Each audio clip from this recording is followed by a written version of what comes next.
Shalom Shalom jemaat GBI Lightstar yang sangat saya kasih. Senang sekali walaupun secara virtual kita ketemu saat ini, walaupun secara online kita ketemu saat ini, karena secara offline terakhir rasanya kita ketemu 2-3 tahun yang lalu di Kelapa Gading.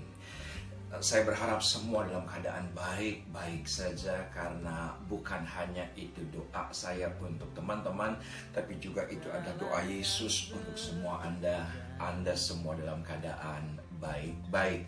Dalam kesempatan hari ini saya ingin menyampaikan satu kata yang semula saya anggap remeh, yang semula saya anggap murah, yaitu adalah harapan.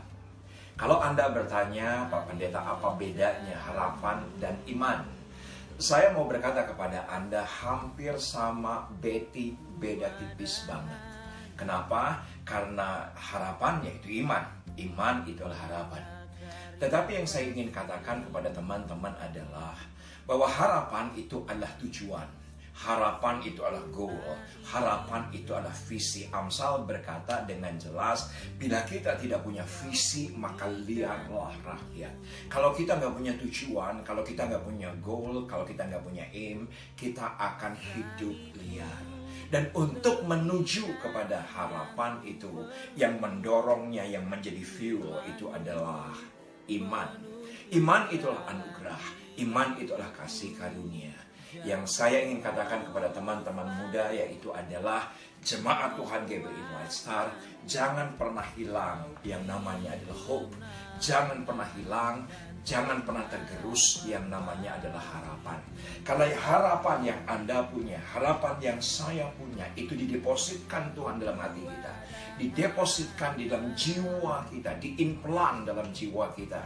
Dan iman itu akan mendorong apa yang Tuhan depositkan dalam jiwa kita untuk kita sampai. Ingat, Ibrani berkata bahwa pengharapan adalah saut yang kuat, jangkar yang kuat untuk untuk apa?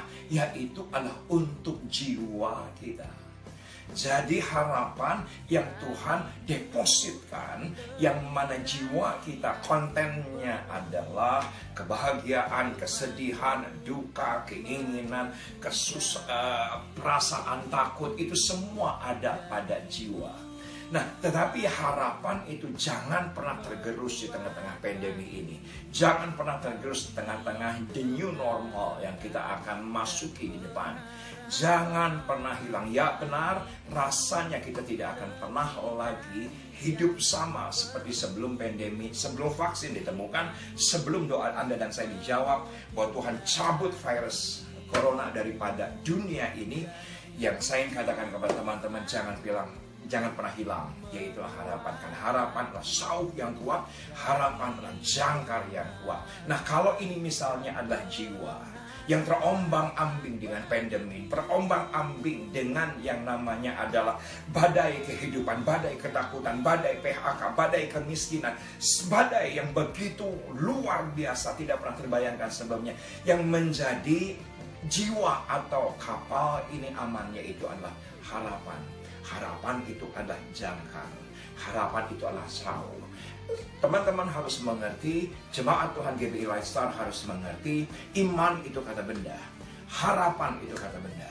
Tapi ketika iman dan harapan itu menjadi satu, itu menjadi sesuatu kekuatan yang luar biasa, yang akan menjadikan Anda, karena saya masih tetap percaya, tetap bukan tidak mungkin di tengah-tengah pandemi terobosan terjadi dalam kehidupan Anda. Bukan tidak mungkin di tengah-tengah pandemi kemenangan tetap kita alami. Bukan tidak mungkin segala sesuatu yang ilahi, yang hebat, yang dahsyat, sepertinya itu sebuah keseharian waktu sebelum pandemi itu kita akan alami justru di masa pandemi, karena Tuhan sedang membuat perbedaan, yaitu adalah orang-orang yang ada pada kerajaan yang tergoncangkan dan ada pada kerajaan yang tidak tergoncangkan.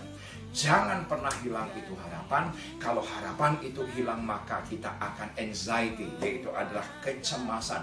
Dan kalau sudah anxiety disorder, yaitu kecemasan yang sudah mengganggu kehidupan keseharian kita, itu akan membuat kita takut, akan membuat kita panik, membuat kita ketakutan sedemikian rupa. Kenapa? Mental illness semua terjadi oleh karena hilangnya harapan. Saya berani bilang, setan tidak akan pernah ambil iman Anda, karena iman itu anugerah. Yang setan sedang goncangkan, yaitu di tengah-tengah badai kehidupan adalah harapan. Jangan pernah terperdaya oleh iblis, karena iblis ingin harapan Anda hilang, maka imunitas akan turun, kekuatan akan melemah, sukacita akan hilang, dan itulah pintu masuk setan untuk menghancurkan kehidupan kita. Saya begitu yakin pesan sederhana dan singkat hari ini menjadi kekuatan bagi kita. Jangan pernah hilang harapan. Tuhan Yesus memberkati. Doa saya selalu ada bersama dengan Anda. Amin. Shalom saudara yang terkasih, terima kasih buat Pastor Risa Solihin.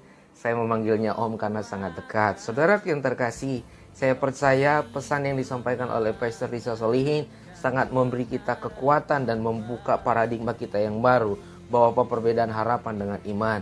Nah, yang dibahas adalah tentang harapan. Saya percaya saudaraku, harapan menentukan cara kerja Tuhan. Semakin besar harapan saudara, semakin besar pula cara kerja Tuhan.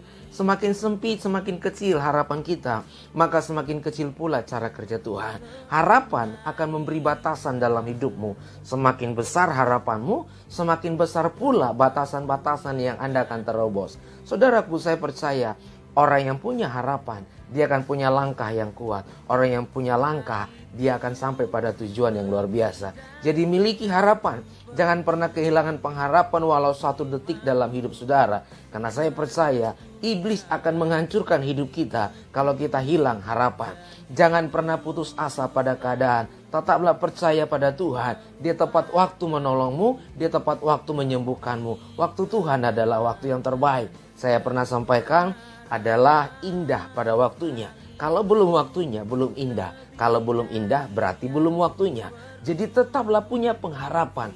Karena Yesus satu-satunya pribadi yang tidak pernah ingkar janji. Semoga firman Tuhan yang singkat ini menguatkan hidup saudara. Kembali berjumpa dengan kami dalam special message. Saya Silas Menalu bersama dengan sahabat-sahabat lain. Tuhan Yesus memberkati.